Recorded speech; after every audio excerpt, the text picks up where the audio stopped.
ওম শান্তি। ওম নমঃ শিবায়। আজকের বরদান শক্তি স্বরূপ ভব। বিশ্লেষণ।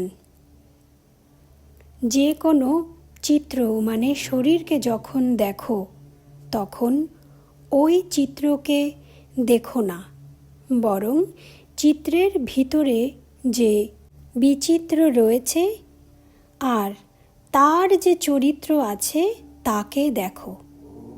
বিচিত্র আর চরিত্র, যদি এই দুটো জিনিসকে দেখো তবে না চাইতেও দেহের যে আকর্ষণ, যা কিনা নিজের দিকে আকর্ষণ করে, সেটা সমাপ্ত হয়ে যাবে। যে কোনো আসক্তি, তা সে দেহের অথবা দেহের কোনো পদার্থের যে আকর্ষণ উৎপন্ন করে, তখন ওই সময় এটাই স্মরণ করো যে আমি হলাম শক্তি। বাবা কি বোঝাচ্ছে? আমরা সকলে তো হলাম শিব শক্তি, শক্তি স্বরূপ, কিন্তু আত্মা জন্ম নিতে নিতে শক্তিহীন হতে থাকে।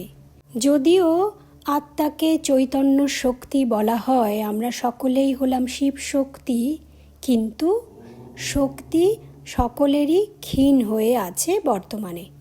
তার কারণ হলো আমরা নিজেকে শরীর ভাবতে শুরু করি এবং শরীরের আকর্ষণই কিন্তু আমাদের কাজ করে।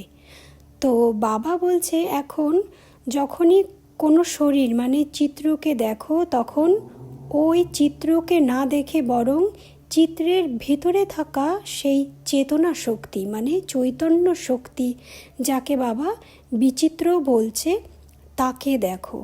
কারণ বিচিত্র কেন? যার কোনো ছবি তো আঁকা যায় না। আত্মার কোনো ছবি কি আমরা সত্যিকার রাখতে পারি? আত্মা তো নিরাকার, মানে তাকে কোনো আকার তো আমরা দিতে পারি না সেভাবে, না? যদিও নিজেরা বোঝার জন্য বিন্দু লাগাই কিংবা জ্যোতিস্বরূপ বলে থাকি, কিন্তু আত্মা তো হলোই নিরাকার।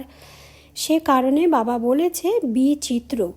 তো যে বিচিত্র চেতনা শক্তি ভেতরে রয়েছে, তার চরিত্রকে দেখতে বলছে, মানে তার যে গুণাগুণ শক্তি, তাকে দেখতে বলছে। আর যখন আমরা এই দুটো জিনিসকে দেখব, তখন কি হবে? যে দেহের আকর্ষণ রয়েছে না, আমাদের আসক্তি আকর্ষণ, তো সেগুলো না চাইতেই কিন্তু অটোমেটিক উৎপন্ন হয়ে যায়। দেহের সঙ্গে অন্যান্য দেহের কোনো পদার্থের আকর্ষণ, তো সেগুলো তখন কিন্তু সমাপ্ত হতে থাকবে।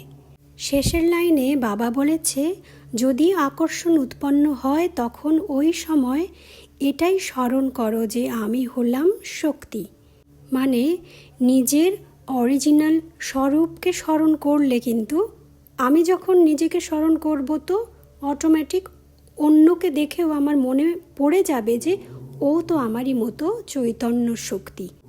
তখন কি হবে? দেহের আকর্ষণ সমাপ্ত হয়ে যাবে। ওম শান্তি।